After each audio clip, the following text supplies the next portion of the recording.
하나님 아버지의 사랑과 우리 주 예수 그리스도의 은혜와 평강이 저와 여러분 심령 속에 말씀과 성령으로 충만하시기를 우리 주 예수 그리스도 이름으로 간절히 축원합니다. 오늘은요, 구약 성경 호세아서 5장을 본문로요, 이스라엘의 죄악과 하나님의 심판과 다시 재림하시는 주 예수 그리스도라는 제목으로 하나님의 말씀을 받도록 하겠습니다. 먼저 1절과 2절인데요. 제사장들과 또 이스라엘 왕족들과 이스라엘 족속 전체에 하나님의 심판이 임하게 되었습니다. 그 이유는요, 그들이 패역하여 미스바와 다볼에서 범죄하였기 때문입니다. 미스바는 사무엘 선지자가 이스라엘 백성들이 거국적으로 회개하고 하나님을 잘 섬긴 장소입니다. 그 이후에는 다볼 지방과 함께 범죄하는 곳이 되었는데요. 그러므로 그 두 지방이 이스라엘 백성에게 올무와 덫이 되었습니다. 아무리 좋은 장소라 할지라도 성경을 떠나 잘못 행하면 올무와 덫이 되어 하나님의 심판을 초래하게 됩니다. 제사장들과 왕족들과 이스라엘 족속들이 서로 미워하며 살육하는 죄에 깊이 빠졌기 때문에 하나님의 심판을 받게 되었습니다. 3절과 4절인데요. 에브라임은 내가 알고, 에브라임은 북이스라엘을 대표하는데요. 북이스라엘 족속들이 금송아지를 섬기면서 범죄하는 것을 하나님이 아신다는 뜻입니다. 그들이 하나님을 떠나 우상을 섬기며 영적 음행에 빠져 더러워졌다는 것입니다. 하나님께서는 우리가 범죄하는 것도 알고 더러워진 것도 아십니다. 여호와를 알지 못하는 까닭이라. 그들이 우상을 섬기며 음행하며 더러워졌기 때문에 여호와 하나님을 안다고 해도 실제로는 알지 못하는 것입니다. 하나님을 알고 그 말씀을 두려워하는 자는 그러한 죄에 빠지지 않기 때문입니다. 5절인데요. 사람의 온유와 겸손도 그 얼굴에 나타나고 마음의 교만도 그 얼굴에 나타납니다.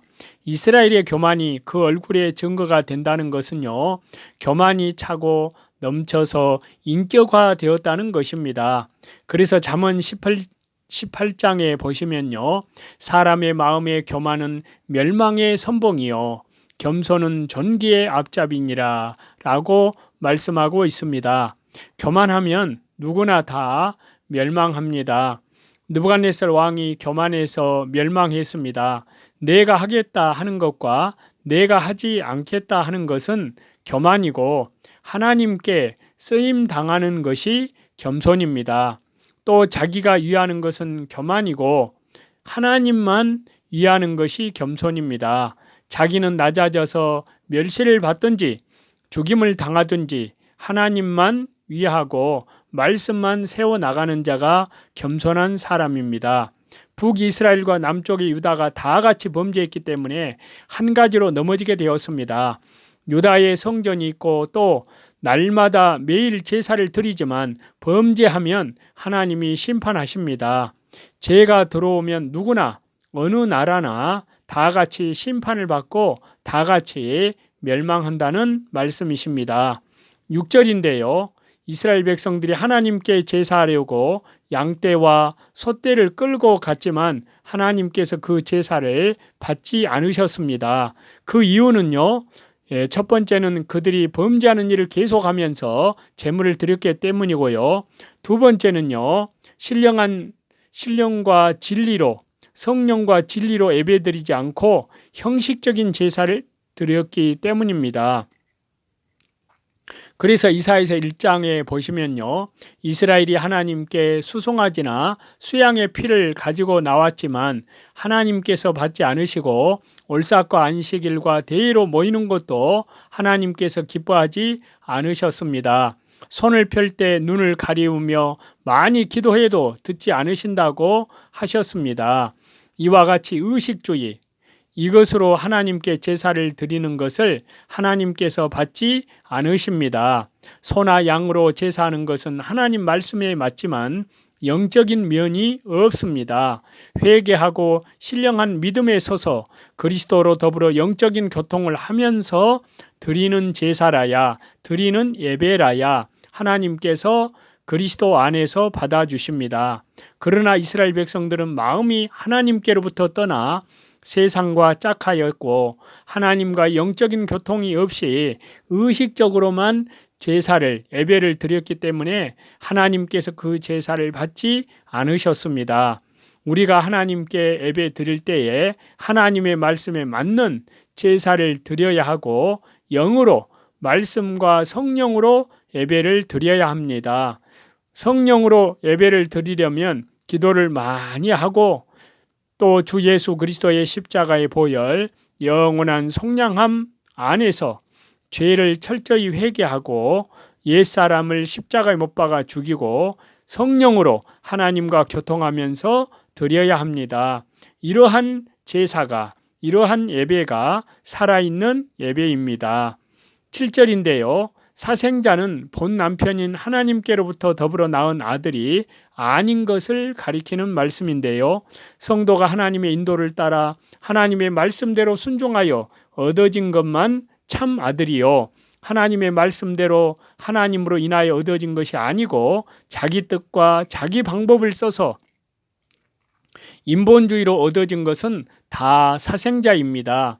교회의 부흥도 인간의 지식과 인간의 감정과 인간의 수단과 방법으로 된 것은 사생자입니다. 그렇게 번 돈과 직위와 결혼과 사업체와 직장도 다 사생자입니다. 하나님 나라 본국에는 인위적인 것은 하나도 없고 하나님으로 말미암아 된 것만 있습니다. 그래서 야고보서 4장에 말씀하시기를요. 이제 너희가 허탄한 자랑을 자랑하니 이러한 자랑은 다 악한 것이라 라고 말씀하고 계십니다.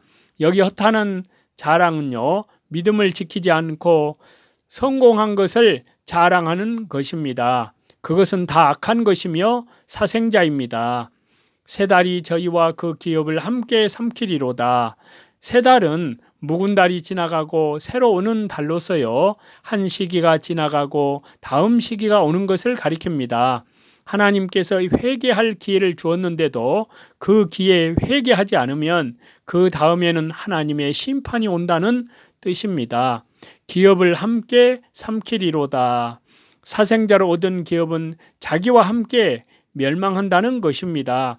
믿음을 떠나 사생자를 낳은 사람이나 국가가 심판을 받을 때에 기업도 함께 멸망하게 된다는 것입니다. 8절인데요. 기브와 라마는 유다의 도시로 이스라엘과의 국경 지역에 있고요. 전략상 중요한 곳이라고 할 수 있습니다. 나팔을 불며 전쟁이 일어날 것을 경고하는 것입니다. 베다연에서 깨우쳐 소리하기를. 베다연은 베델의 다른 별명입니다. 이스라엘이 베델에서 금송아지를 섬겼기 때문에 그 죄에 잠든 자들을 깨우치고 베냐민 족속에게 심판이 올 것을 알게 하라는 것입니다. 베냐민 족속은 유다 나라 국민이었기 때문에요.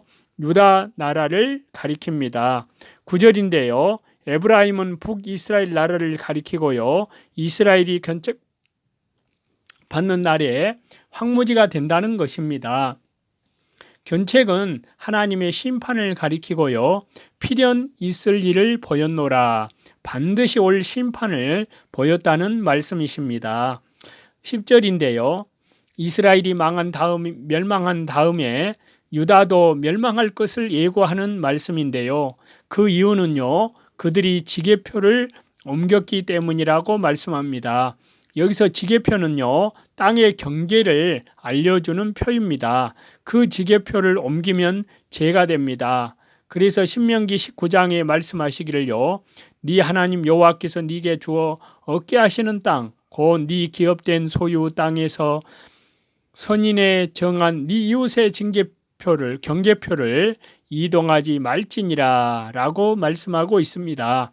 유다 방백들은요, 지게표 옮기는 자들과 같이 되었기 때문에요, 하나님의 진노가 쏟아져 내려오게 되었습니다. 하나님 나라의 이방과의 경계선이 있고 진리와 비진리, 참 교회와 거짓 교회, 그 사이에 경계선이 있습니다. 이 경계선을 옮기면 하나님이 진노하여 심판하신다는 말씀이십니다. 그래서 요한계시록 16장에 말씀하시기를요, 또 여섯째가 그 대접을 큰 강 유브라데의 소돔에 강물이 말라서 동방에서는 왕들의 길이 예비되더라 라고 말씀하고 있는데요, 유브라데스 강은 이스라엘과 이방과의 이상적인 경계선입니다. 우리 주 예수 그리스도의 재림 종말 때에는 이 유브라데스 강이 말라서 경계선이 없어지기 때문에 교회에 이방이 들어오고 교회가 이방으로 나가서 혼합이 된다는 것입니다.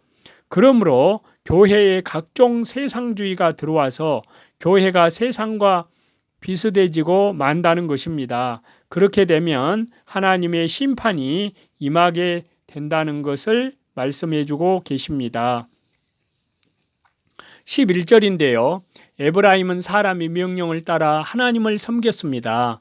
북이스라엘의 초대왕 여로보암이 성경을 떠나 사람의 생각대로 종교 제도를 세웠기 때문에요, 그 종교 제도를 따라 후손들도 금송아지를 섬기며 8월 절기를 지키며 레위 사람이 아닌 다른 지파 사람을 제사장으로 세웠습니다. 그러므로 하나님께서 그들을 온수에게 붙여서 학대를 받게 했는데요, 재판의 압제는 공정한 재판을 받지 못하고 억울하게 불의를 당하는 것을 가리키는 말씀입니다. 12절인데요. 에브라임이 지게표를 옮기고 사람의 명령을 쫓아가고 사생자를 낳았기 때문에 하나님께서 북이스라엘을 조미 먹듯이 서서히 온수에게 먹히게 하고 유다 족속은 죄로 인해 썩이는 것 같이 점점 부패하여 멸망하게 한다는 것입니다. 13절인데요. 에브라임이 자기 병을 깨닫고 유다도 자기 상처를 깨닫는 것은 잘 되었다는 말씀입니다. 그러나 치료 방법이 틀렸다는 말씀이십니다. 여기서 야렙은 크다는 뜻으로 야렙 왕은 큰 왕을 가리키는데요, 이스라엘 백성들이 병들면 하나님께 돌아가 부르짖어야 할 터인데 큰 나라 아수르 왕에게 사람을 보내 고쳐달라고 하였지만 그 왕이 고쳐주지 못했습니다. 하나님께로부터 온 징계는 사람이 고칠 수 없습니다.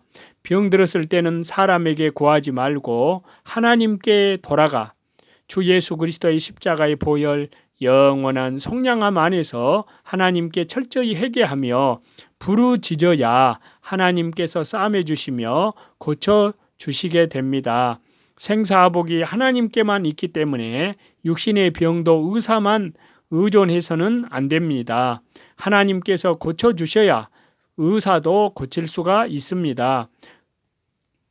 아사 왕은 발에 병이 났을 때에요, 하나님께 구하지 않고 의원들을 의존하다가 죽었다고 역대하 16장에 그렇게 말씀하고 있는데요. 병들고 상처가 난 다음에는 죄를 깨달아서 하나님께 돌아가 철저히 회개하고 고침을 받아야만 합니다. 14절인데요. 하나님의 심판은 사자가 먹을 것을 움켜쥐고 용맹 있게 나가는 것처럼 큰 권세를 가지고 심판하신다는 것입니다. 그때는 아무도 건져줄 수 없고요, 도와줄 수도 없다는 말씀입니다. 15절인데요. 하나님께서는 하나님의 백성이 고난 중에서 죄를 뉘우치고 하나님께 구하며 돌아오기를 기다리십니다. 환난 중에서 하나님께 돌아가 구하는 사람이, 기도하는 사람이 하나님의 긍휼과 도움을 받게 됩니다. 환난을 만났다고 하여서 하나님이 그 사람을 내어버린 것은 아닙니다. 그가 회개하고 하나님께 간구하기를 기다리시는 것입니다. 내가 내 곳으로 돌아가서 하나님께서 계시는 곳은 은밀한 곳입니다. 성도가 징계로 환난 당할 때에 하나님께서 즉시 도와주시지 않고 은밀히 자기 곳에 계시면서 그가 회개하며 부르짖기를 기다립니다. 그가 회개하고 부르짖을 때에 하나님께서 일어나 도와주신다는 말씀이십니다. 우리는 본문에서 우리가 얻을 수 있는 것은요, 인간은 무엇보다 하나님의 지식을 알게 힘써야 한다는 것인데요. 왜냐하면요, 인간을 창조하신 분은 하나님이시기 때문에 인간의 살아가야 할 모든 지표가 하나님께 있기 때문입니다. 따라서 하나님의 지식이 없는 자는 오직 멸망으로 향할 뿐입니다. 그러므로 성도들은 매일 날마다의 삶 속에서 하나님의 말씀을 배우고 익히기에 힘써야 될 줄로 믿습니다. 세상의 지식이나 세상의 방법으로 자신의 삶을 성공시키려는 노력은 어리석은 것입니다. 따라서 성도들은 주 예수 그리스도의 재림의 때가 가까운 이때에 우리들에게 하나님의 뜻을 가장 정확하게 보여주는 성경 말씀을 언제나 읽고 기도하며 참된 승리의 길로 주 예수 그리스도의 재림을 향하여 나아가야 될 줄로 믿습니다. 그러한 저와 여러분이 날마다 하나님의 은혜 가운데에서 그 믿음이 날로 성장해 가기를, 우리 주 예수 그리스도의 재림을 향하여 나아가는 그 믿음의 큰 권능이 임하시기를 다시 재림하실 우리 주 예수 그리스도 이름으로 간절히 축원합니다.